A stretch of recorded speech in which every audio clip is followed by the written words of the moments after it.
Zarathustra, Prologue 3. When Zarathustra arrived at the nearest of the towns lying against the forest, he found in that very place many people assembled in the market square, for it had been announced that a tightrope walker would be appearing, and Zarathustra spoke thus to the people. I teach you the Superman. Man is something that should be overcome. What have you done to overcome him? All creatures hitherto have created something beyond themselves, and do you want to be the ebb of this great tide, and return to the animals rather than overcome man? What is the ape to man, a laughingstock or a painful embarrassment? And just so shall man be to the Superman, a laughingstock or a painful embarrassment. You have made your way from worm to man, and much in you is still worm. Once you were apes, and even now man is more of an ape than any ape. But he who is the wisest among you, he also is only a discord and a hybrid of plant and of ghost. But do I bid you become ghosts or plants? Behold, I teach you the Superman. The Superman is the meaning of the earth. Let your will say the Superman shall be the meaning of the earth. I entreat you, my brothers, remain true to the earth, and do not believe those who speak to you of superterrestrial hopes. They are poisoners, whether they know it or not. They are despisers of life, atrophying and self-poisoned men, of whom the earth is weary, so let them be gone. Once blasphemy against God was the greatest blasphemy, but God died, and thereupon these blasphemers died too. To blaspheme the earth is now the most dreadful offense, and to esteem the bowels of the inscrutable more highly than the meaning of the earth. Once the soul looked contemptuously upon the body, and then this contempt was the supreme good. The soul wanted the body lean, monstrous, famished, so the soul thought to escape from the body and from the earth. Oh, this soul was itself lean, monstrous, and famished, and cruelty was the delight of this soul. But tell me, my brothers, what does your body say about your soul? Is your soul not poverty and dirt and a miserable ease? In truth, man is a polluted river. One must be a sea to receive a polluted river and not be defiled. Behold, I teach you the Superman. He is this sea. In him your great contempt can go under. What is the greatest thing you can experience? It is the hour of the great contempt. The hour in which even your happiness grows loathsome to you, and your reason and your virtue also. The hour when you say, what good is my happiness? It is poverty and dirt and a miserable ease. But my happiness should justify existence itself. The hour when you say, what good is my reason? Does it long for knowledge as the lion for its food? It is poverty and dirt and a miserable ease. The hour when you say, what good is my virtue? It has not yet driven me mad. How tired I am of my good and my evil. It is all poverty and dirt and a miserable ease. The hour when you say, what good is my justice? I do not see that I am fire and hot coals, but the just man is fire and hot coals. The hour when you say, what good is my pity? Is not pity the cross upon which he who loves man is nailed, but my pity is no crucifixion. Have you ever spoken thus? Have you ever cried thus? Ah, that I heard you crying thus. It is not your sin, but your moderation that cries to heaven. Your very meanness and sinning cries to heaven. Where is the lightning to lick you with its tongue? Where is the madness with which you should be cleansed? Behold, I teach you the Superman. He is this lightning. He is this madness. When Zarathustra had spoken thus, one of the people cried, now we have heard enough of the tightrope walker. Let us see him too. And all the people laughed at Zarathustra. But the tightrope walker, who thought that the words applied to him, set to work. Zarathustra, Prologue 1.3, Commentary. Zarathustra has gone past the saint in the forest, and he arrives at the nearest town to the forest. Ostensibly, there are other towns around there. He just stops at the nearest one. And it just so happens that right when he gets there, in the market square, and this is an important concept just to think about in terms of all human civilizations and the way that we organize marketplaces and think about marketplaces. I'm just going to put a little pin in there for you to play around with that idea. Think about your imagination of marketplaces and what goes on there for human beings. And what we do know is obviously there's transaction of goods, but it's a place where people come and go to engage in social life. So much happens in a marketplace. In this particular marketplace, there is entertainment, as there has been throughout history. I was meditating on this in terms of the social media marketplace or social media platforms as marketplaces where we go to buy and sell goods and to get entertainment. In that way, they are the modern version of the ancient marketplace. Just an interesting thought right there. And so all of the townspeople are there waiting to see a tightrope walker. Obviously, this is overdetermined, the way that Zarathustra is both a tightrope walker and not the exact tightrope walker who the town is waiting for. They weren't necessarily waiting for Zarathustra. They got him anyway. He just showed up after being away for 10 years from all social life, all humanity. So for all intents and purposes, he's just this crazy guy they've never seen that comes to their town square and says, I teach you the Superman, and you need to listen to me. We can imagine that a lot of people would not, react well to this. Just a person coming to town, tell them, this is the right way to live. I've been away for 10 years from all of existence. He doesn't even give that preface. I mean, this is Zarathustra's prologue, so this is the story of what is happening in this novel by Nietzsche. But it's just to say, this is how 3 starts. He just walks into the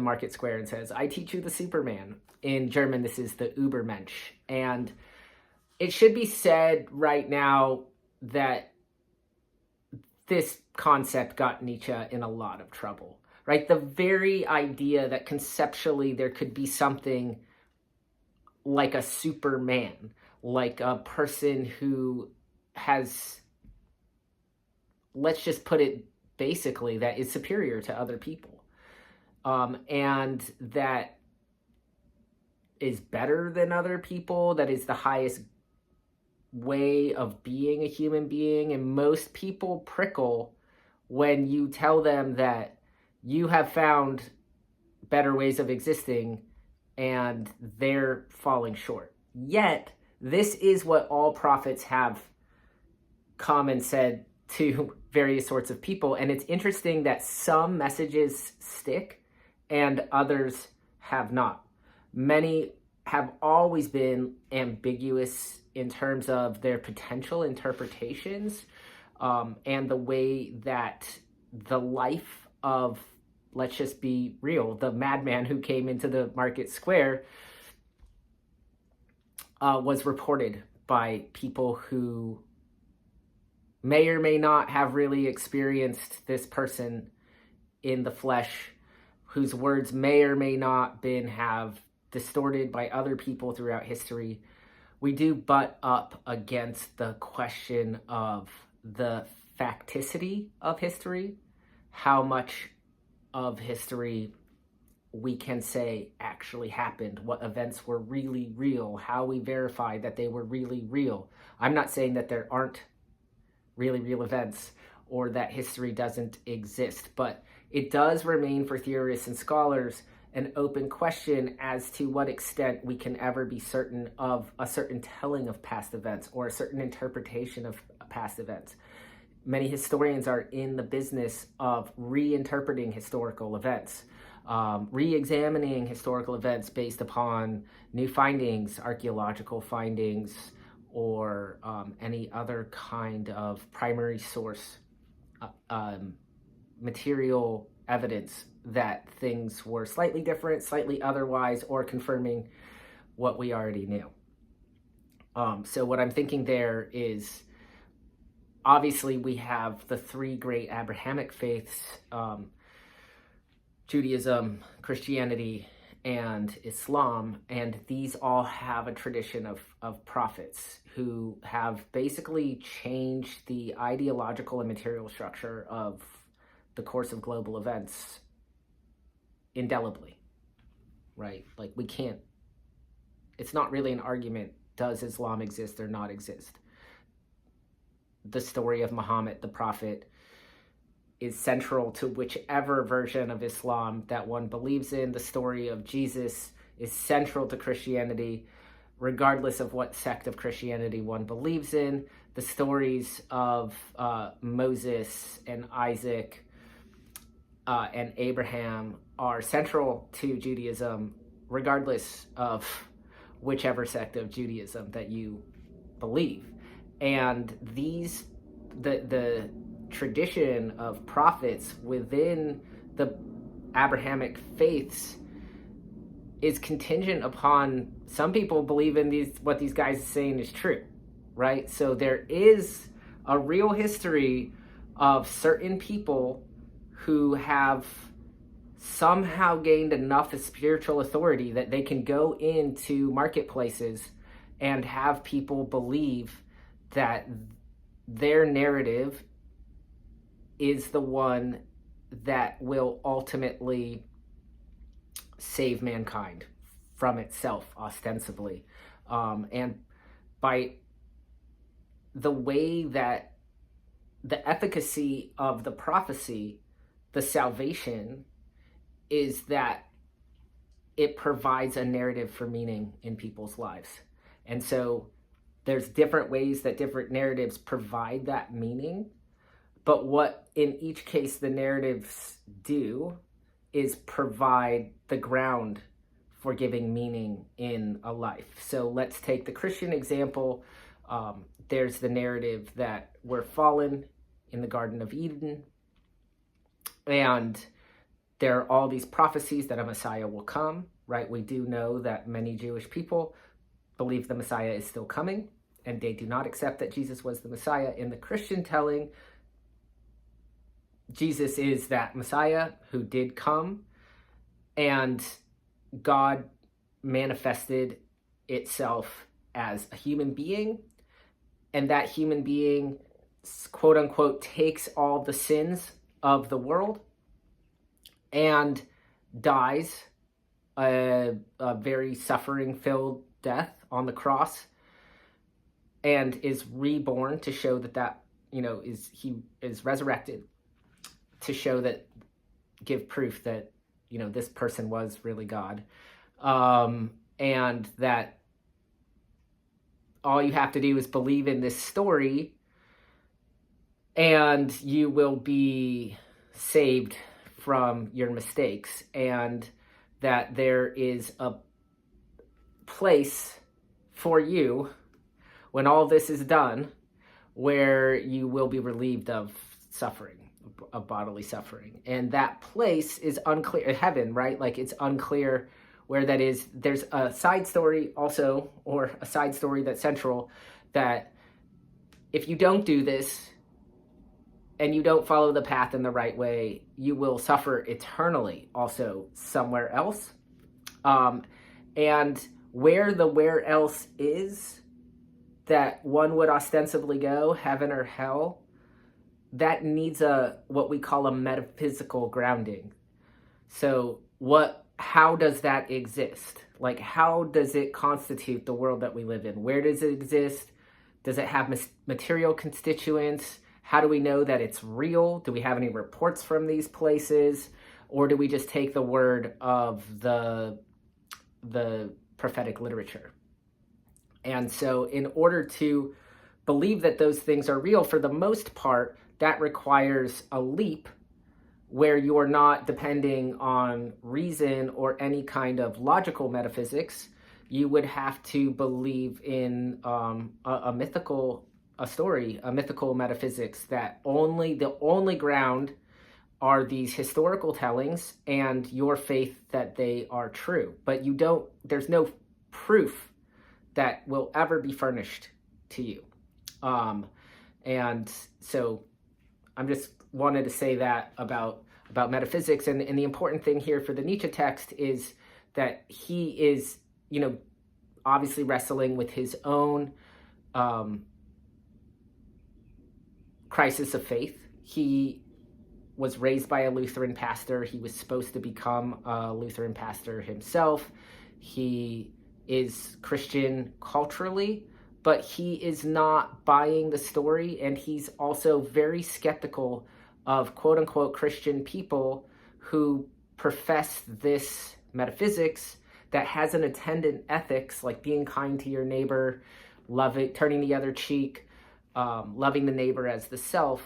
But he notices that they're very quick to punish, they're very quick to persecute, and that their comportment on Earth in hopes of achieving this heaven beyond Earth is actually what he will call in many other texts mendacious, or full of lies, full of holes, and doesn't necessarily make a better ethics here, since it's highly hypocritical. So rather than looking at all the ways in which they're flawed and accepting those flaws, understanding all the ways in which they are man, turning towards a psychology of human beings.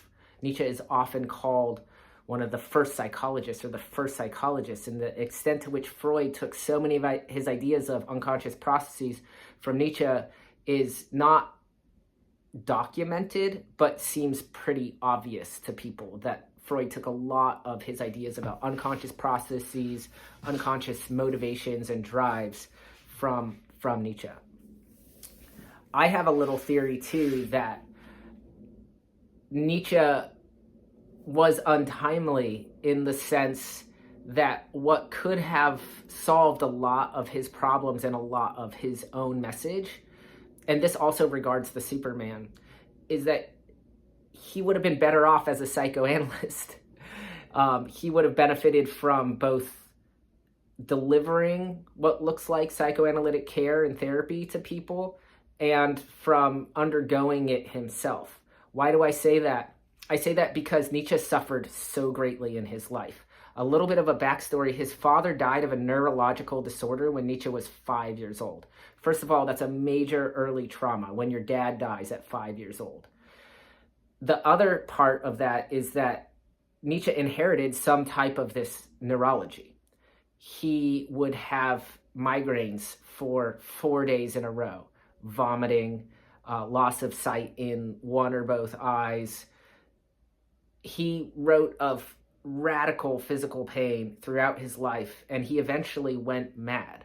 So for self-overcome, I'm not saying that psychoanalysis would have cured whatever neurological disorder Nietzsche had, but it possibly could have helped him discover his own unconscious processes, and even more than that, to have a connection, a therapeutic connection with other people, where he actually might not have been so lonely in this madness. And there weren't doctors that were treating him appropriately because just the technology still wasn't there, right? His dad was diagnosed as having a softness of the brain.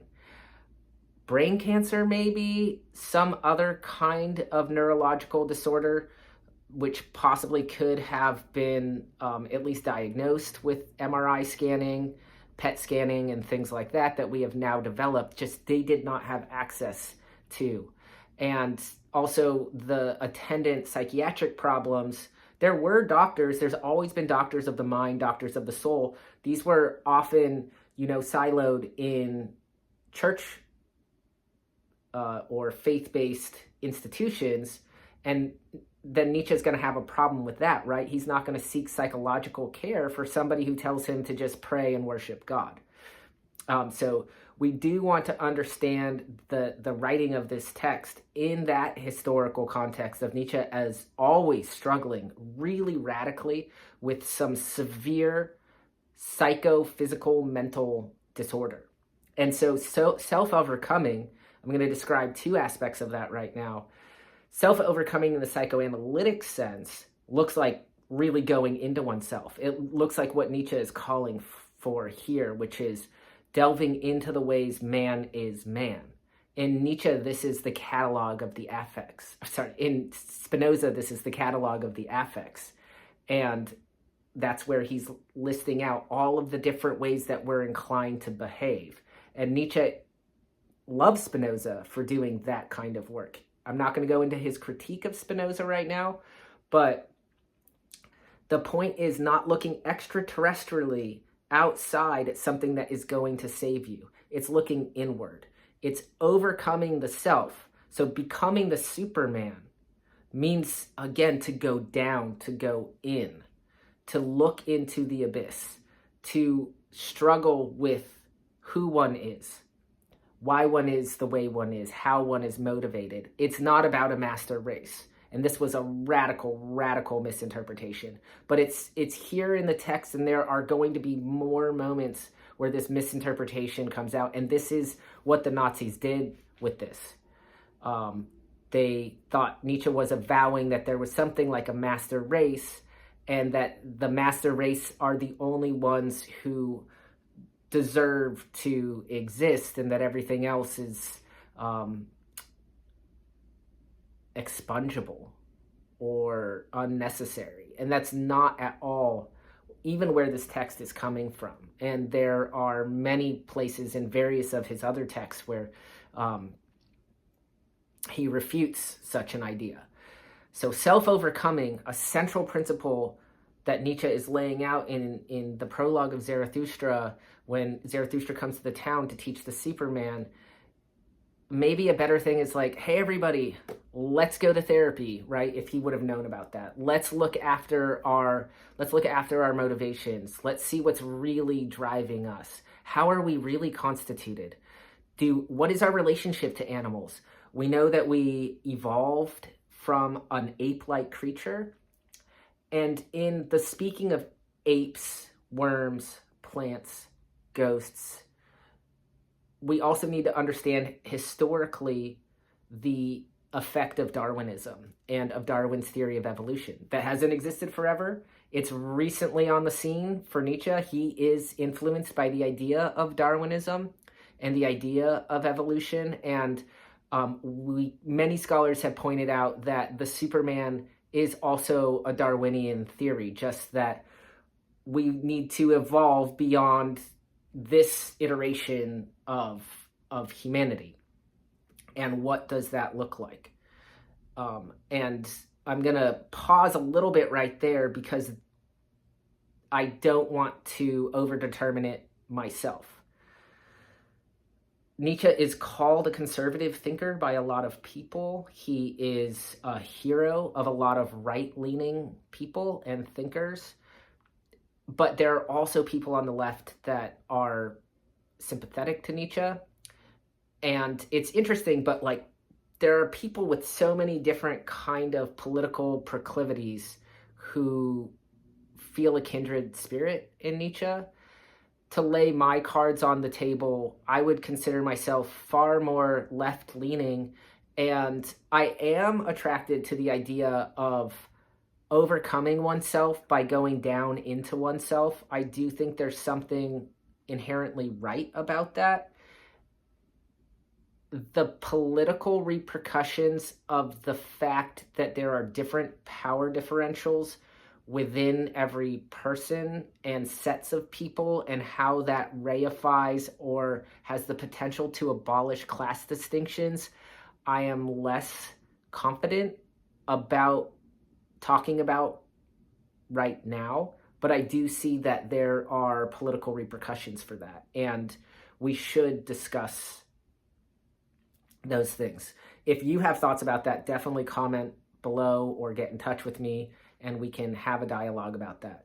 There are certainly people who believe that we should just throw Nietzsche out entirely just because some of these principles are so volatile and some of their bad interpretations are very dangerous for the flourishing of many beings and bodies and the earth itself. Like maybe he got the meaning of the earth wrong. I don't think he did. I actually am much more generous and still attracted to many of these theories, but I am going to continue to point out when I find a place that is problematic. But if self-overcoming looks like knowing ourselves and knowing our motivations well enough, and actually a Spinozistic way that if I know I'm inclined to react poorly to this, I can counteract that by holding back. I can see my negative and positive reactions slightly before they happen, so I'm less likely to act in a way that gives more pain to myself and others. And my knowledge gathering efforts, my inquiry into the state of why things are the way that they are, increases my capacity to just that, like live with more power, live with more potential, exercise more agency in a positive way that is often described as freedom. It's felt as freedom. I still personally don't believe in free will, but I do understand that when we are operating with this sense of more power, and I can put this in a surfing context, for example, when a certain size of wave is no longer scary, whenever you gain a skill, right, say taking off is hard and now taking off is easy, you feel a lightness and a joy, and you're able to dance in a way that feels more free. Because before, you were trapped by not being able to do the thing. You didn't have the capacity. So after you learned how to look in a certain way and how to move your body in a certain way, you gain the capacity. So you didn't have the capacity, and then you gain the capacity. Gaining the capacity opens up new experiences and new categorical, phenomenological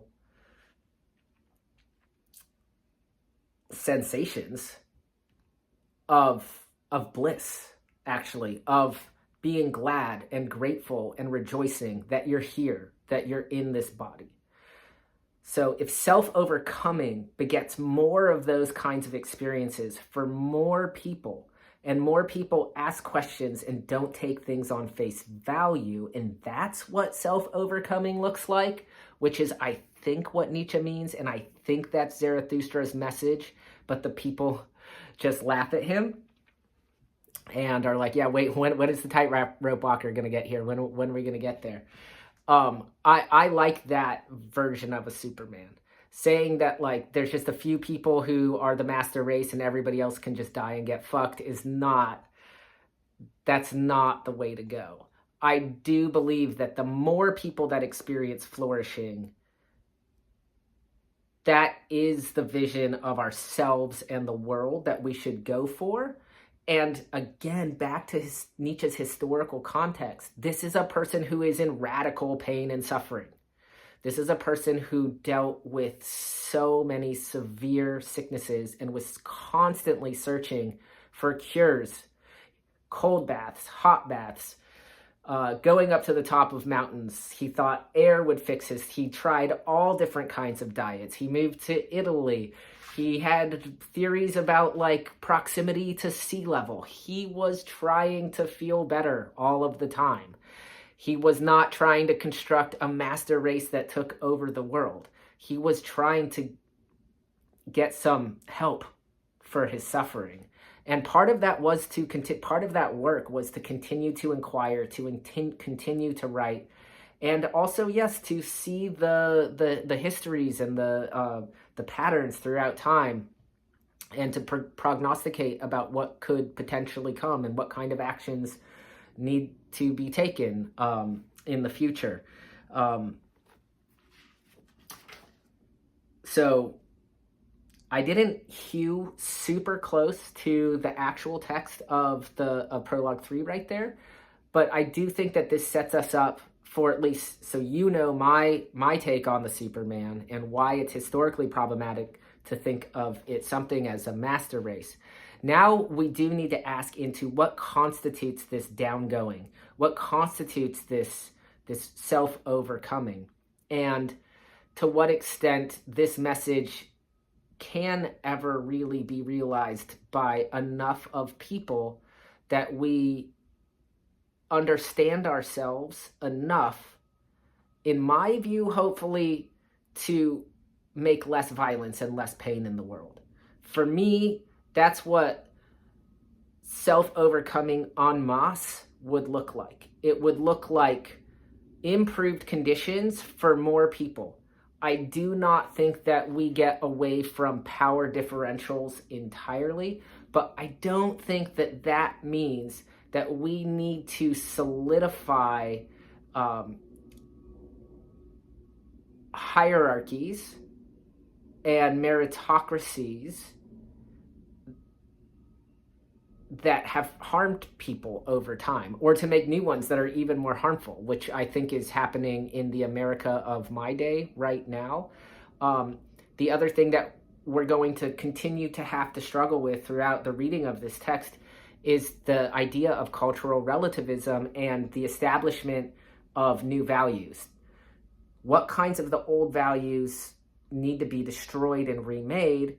What kinds of new values are going to go in their place? And what is the metaphysical basis for those values? What is the meaning of the earth on which those values are founded, right? Both in Nietzsche and Heidegger, we do have a conservative argument for caring for the earth in what is now only taken up on the liberal side as protecting the planet from the ravages of climate change. And this is really interesting. So, Heidegger talks about the earth as treating the earth as just standing reserve, as something you can just go and just take from constantly, and how this is going to be part and parcel of our downfall. And even though, again, both of these thinkers have this really problematic relationship to German National Socialism, Heidegger even more than Nietzsche, but both are implicated.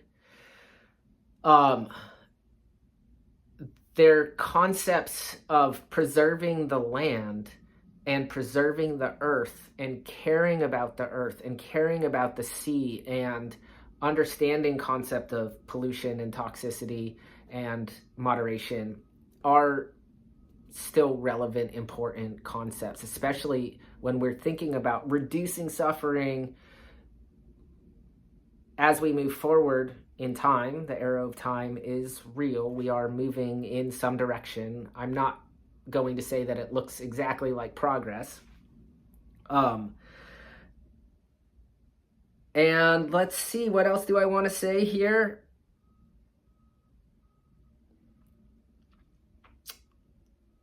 Let's end with this thought. In truth, man is a polluted river. One must be a sea to receive a polluted river and not be defiled. What does that mean? What does it mean that man is a polluted river? It means that we just have lots of things that comprise us that do us harm, right? That are toxic to our systems, but we can handle some toxicity. The key is to become the sea, to see how vast whatever it is that we are, to see what we're connected to see where we came from, what we might possibly become. So to expand all of our temporal horizons that constitute our very existence. And that's what it means to become the sea. And I think this is really interesting because I talked in the previous video a little bit about the metaphorics of the ocean. And there is another thinker named Luce Irigaray, a French feminist thinker, who wrote a book called Marine Lover of Friedrich Nietzsche. And Irigaray says that for all of the sea metaphorics in Nietzsche's work, and especially in Zarathustra, in the concept of the bridge between man and animal, in the concept, the Superman, despite saying things like become the sea, or man must become a sea, the bridge jumps over the sea. And the key is to not fall into the sea. And Irigaray's critique is, well, what if we just actually really become more like the sea? If we become larger, more receptive, and also potentially, yes, more chaotic. And we've all seen all of the moods of the ocean, right? It has so many different moods, and maybe the goal is not to be the mountain that stands out or the bridge above the thing with the moods, but to really embrace how much of the sea that we really are. Okay, that concludes this week's Philo-surfy series of Thus Spoke Zarathustra. That's Prologue 1.3. I will be at you next week with 1.4. This is going to be a long project. Thank you for being here. Remember that I write essays about this stuff that I publish every Friday in my Philo-surfy zine. That is the best way to support my content. So go to the link in the description. Please sign up for that. Even if you don't read the essays, that is your way of showing me that you love this content and you support me and you want more of this stuff. and I really appreciate it. My goal is to get to 500 subscribers, and you're going to help me get there, and I appreciate you for that. Let's go with more flourishing for everybody and more style and more flow. Please subscribe, like, and I will see you very soon.